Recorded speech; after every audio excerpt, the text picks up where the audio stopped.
So here we have CFmoto 800MT, 2.5 years old. I mean, no, I own it for 2.5 years. I've done just over 12,000 miles on it. And here's what I think about this bike. Why did I even buy it? And would I buy it again? Was it money well spent or worst purchase ever? Let's find out. Why did I buy it? Because it was cheap. The short answer to it. What I mean by that, it came with a lot of extras that were included in the normal price or the regular price. So you have all the boxes, so 2 Pioneers and top box included into the price of the bike. You had a crush bars on the side, you have a central stand, you have a heated grips, heated seat, and a cruise control as well. So all this came as standard, not to mention a quick shifter and a blipper. So obviously that was the main reasons why I went for this particular bike. So as I mentioned, over the past 2.5 years, done over 12,000 miles on this bike. Commuted to work for a while on it, went to Wales and some other little trips.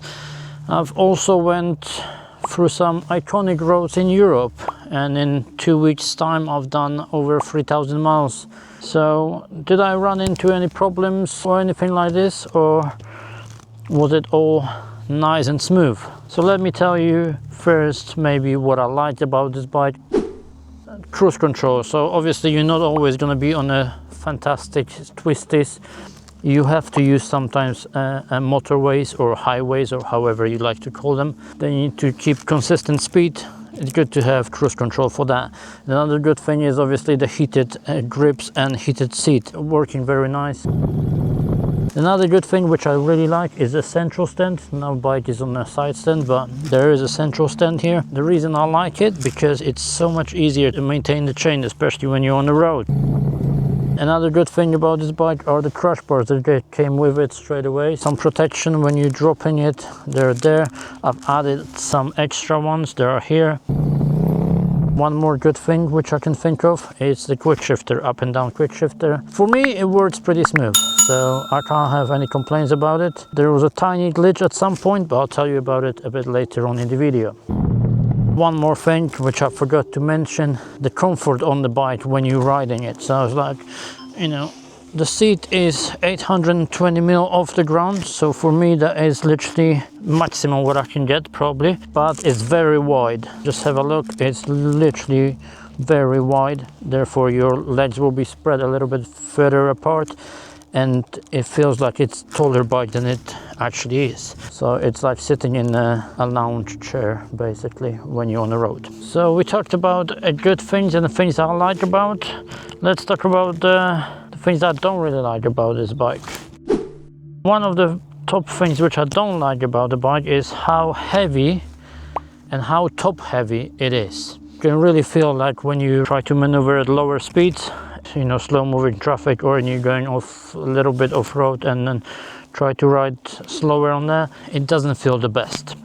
Another thing is it's a very jerky throttle.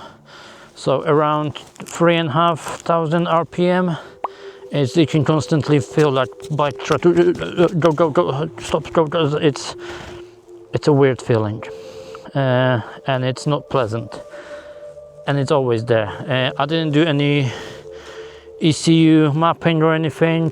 Apparently you can do it and it will fix it a little bit, it will make the engine more smooth. I didn't do that, and so the engine is quite jerky on the low revs and the lower speeds.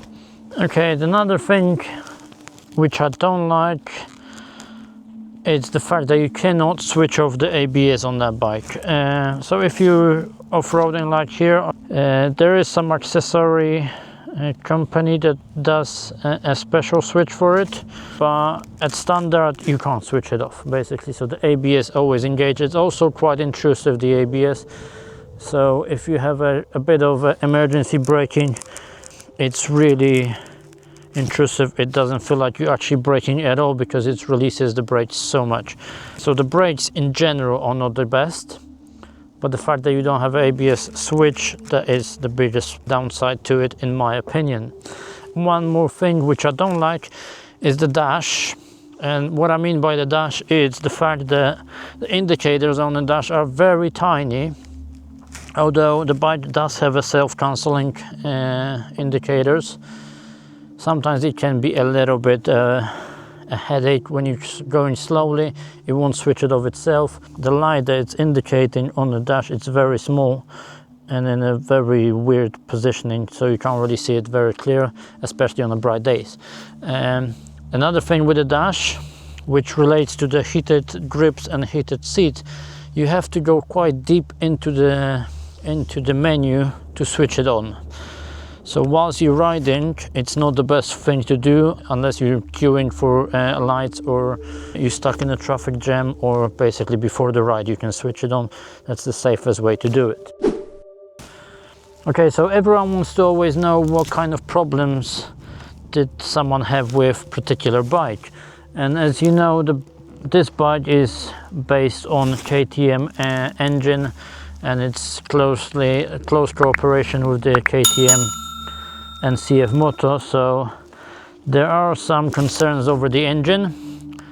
Luckily for me, touch wood, I didn't have any problems with the camshaft so far, and hopefully that will remain this way. And the problems I did have with the bike, let me break it down to the little ones first. So the tiniest one, when I was somewhere in Slovenia or Austria, this became very loose, the left handguard. It turns out the bolt in here, they just loosen up, but that was a very easy fix on the road. I literally just stopped, put the Allen key, tighten it up, it's fine. The other little thing, which also I think happened somewhere around Slovenia, was the blipper. I think I was approaching some tractor or something, and then there was oncoming traffic, and I had to reduce the speed and go down the shift and go down the gears, and the blipper didn't work. For whatever reason, it decided not to work. It kind of like jammed. When you pull the clutch, it worked fine. Then it didn't work until the end of that day, and the next day it was fine, and then ever since it was fine. So I don't know what kind of glitch, problem, or whatever happened with it, but I didn't have to service that part because it just, you know, never happened again. The other thing, which is a bit bigger problem that I had, was the peeling the dashboard. It kind of looked like whatever plastic protection or whatever it's on top of the screen, it started to peel off, and you can see the air getting closer and closer to the actual display. That was eventually fixed. It took a while, but it was fixed. The biggest problem that I did have with the bike was that the bike at some point was starting to lose coolant for whatever reason. I went with the bike to the service. The first suspicion was the head gasket. However, that turns out not to be the case, and there was a problem with O-ring or whatever sealant is between the water pump and the engine itself, apparently, and that was replaced under the warranty.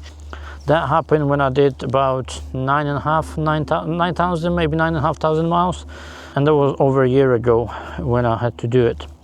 Other than that, I can't remember any other big problems. So far, I never had a problem starting the bike or anything like this, and hopefully it will remain this way. Now, would I buy it again, this bike? Probably not. Probably not this particular model, because now you have a lot of more brands, different variants of bikes and stuff like this. I would still probably go for the CFmoto bike, but I would buy, if I could, I would buy the 1000 MTX. I just fancy it basically, but that's probably I would go for. I would put some soft luggage on it, and yeah, literally, and just go for a trip on that bike. But unfortunately, this bike is not available in UK at this point. We're in May 2026. It's your decision whether you want to buy this bike, any other bike. Whether that was the best purchase ever, maybe not. But do I regret it? Definitely not. So yeah, if you like it, if you find this video helpful in any shape or form, let me know. Leave a comment. Thanks for watching, and hopefully you learned something new about that bike.